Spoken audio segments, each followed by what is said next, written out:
to deal with frustrating people.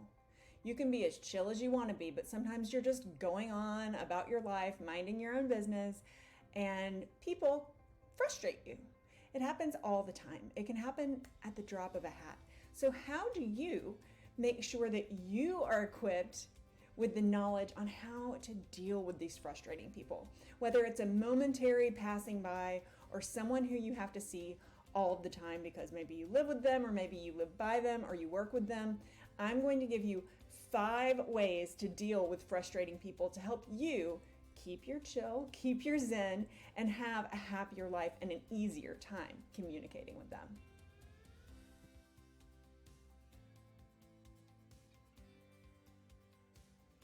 It's no fun to deal with frustrating people, but if we have a few skills, then we can be a lot more successful with it and not get those feelings of frustration that don't feel good. That's the reason we don't like being frustrated. It doesn't feel good. So let's get some of these skills in your life so that you can navigate the waters of frustration with a little bit more grace and ease. But first, before we get to these 5 things, I'd like for you to check and see, are you part of our family of subscribers? And if not, please become one by clicking the subscribe button. You can also click that little bell, and what that does is it puts us in your feed on YouTube so that you'll see when we drop new videos, which we do all the time. Okay, grab a pen and paper if you want to take notes. It helps you to retain your knowledge. And if you do want to take notes, but you don't have pen and paper around you, just open the comment section and you can type to your thumb's desires. Okay, getting started. Number 1.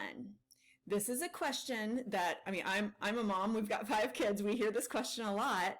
Why? Number 1 is try to understand the why behind the behavior of the person who you find so frustrating. If you can understand the why, even if you can't really relate to the why, if you can understand even part of the why, it will help deflate your feelings of frustration. Let's say that it's someone who you work with. I once worked with someone in an office setting who was extraordinarily unkind to me all the time. I never bit back. I was never unkind back to her. Sometimes I wanted to be because, hey, I'm human. But she just, for years, continued to be unkind to me. And then one day I learned that she was a single mom and her son had met a tragic and sudden death. And she had been very, very angry ever since then. And then I learned that I was just about that age, and my daughter was the age of her son's daughter. So there were so many parallels there between my life and her son's life that I was a constant reminder of her loss, and that's why she was treating me poorly. It didn't change her behavior toward me.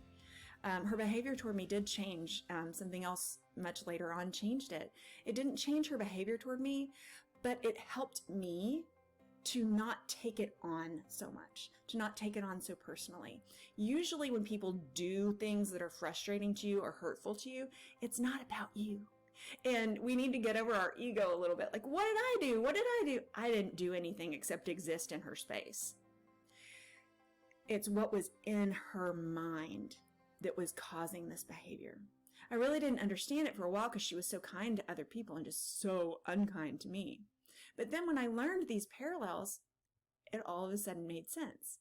It didn't change the realization of her frustrating behavior and sometimes hurtful behavior, but it did change what was up here in my mindset, my ability to reason, why is this happening?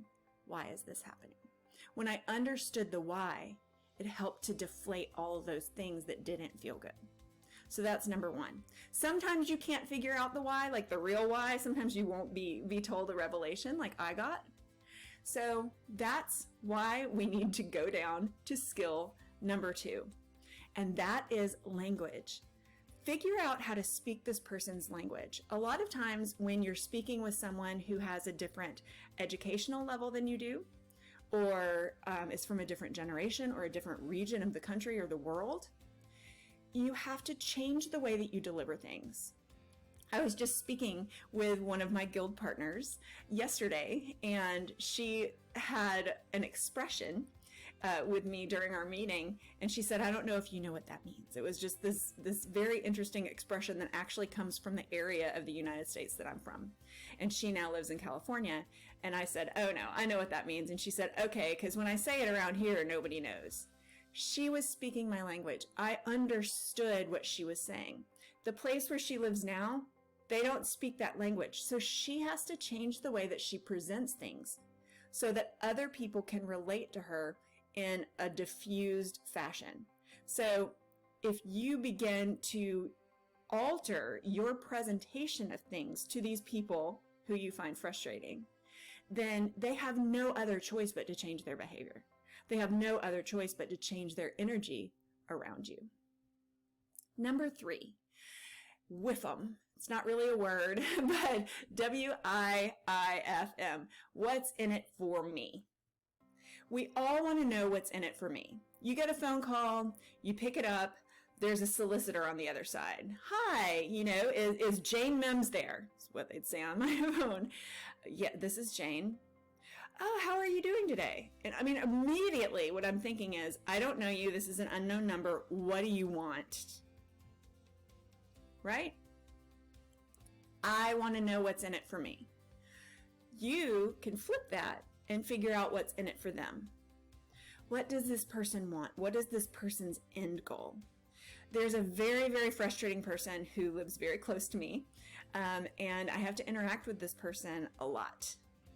And all that this person desires is connection. And I find this person extraordinarily frustrating and aggravating. Lots of other adjectives come to mind, but I'll just leave it at that. And I know that this particular person just desires connection. So in small doses, as much as I can, when the time allows, I give this person that little thing that they want, that little bit of connection. I ask them how they're doing. I ask them for a detail about their life, or I offer a detail about my life, or I compliment the clothing that they're wearing, or just something. Because I know more than anything, this person just desires attention and connection and wants to belong and be loved. It's not necessarily a person who I really want to love. Our energies don't exactly align.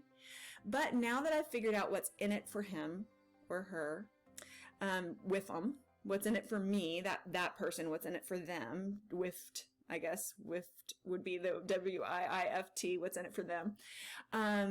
Now that I've figured that out, I can give that in small doses. Do I really want to? No, not really. I'd really like to just move along with my life.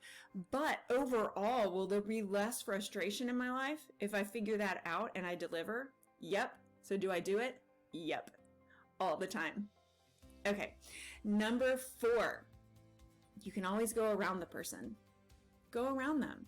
That particular person I was just talking about, they are not part of my day-to-day life. Why? Because I design my interactions to be few and far between as much as can be helped. Does it take a whole lot of negative energy to avoid this person? No. What I'm doing is I'm allowing myself to live in a flow of energy that respects me and my needs while occasionally meeting their needs. So they feel valued as well, which helps me to feel valued, because when I do this for this person, I feel like I've done a good deed, because I have, right?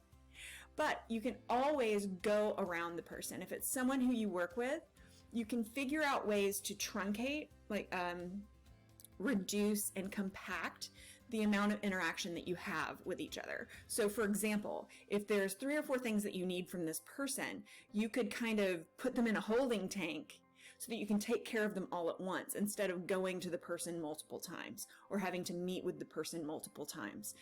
I do this with my husband, and I do not find him frustrating at all, but I don't like to interrupt his workday, nor does he like to interrupt mine. So if something comes to mind that I want to bring up with Bob, my husband, I will, literally have a note in my iPhone's notes that says Bob on it, and I'll just type it in there. And at the end of the day, when we're together, I'll open that up and I'll be like, oh, these things I wanted to tell you today. That way I know that I won't forget them. I'm not interrupting his day and not interrupting the flow of his day unnecessarily. And I still am heard. And he now does the same thing for me. And it's really fantastic. It's a really loving way for us to communicate in respect, love, and in a way that's honoring of each other. So you can also do this for people who you find frustrating. Well, you don't really want to interact with them more. So figure out how to gather together all of the things that you need, want, or have to work on together so that you can get it done as fast and in as few interactions as possible. Or just avoid them altogether if you can.